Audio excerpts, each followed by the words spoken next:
পাশের ফাঁকা জমিতে ক্রিকেট খেলি। জমিটির পাশে ইটের প্রাচীরে ঘেরা একটি পরিত্যক্ত কবরস্থান অবস্থিত। কবরস্থানটি পরিত্যক্ত হওয়ায় এর পরিবেশ ছিল অনেকটা হরর মুভিতে দেখানো বিভিন্ন কবরের দৃশ্যের মতো। দেখলেই গা শিউরে ওঠে।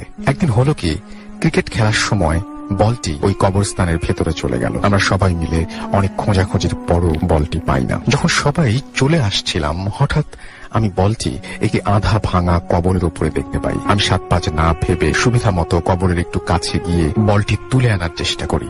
এমন সময় কবরের নড়বড়ে বাঁশ ভেঙে আমি কবরের মধ্যে পড়ে যাই। সব বন্ধুরা মিলে আমাকে ধরে ওপরে তুলে আনে।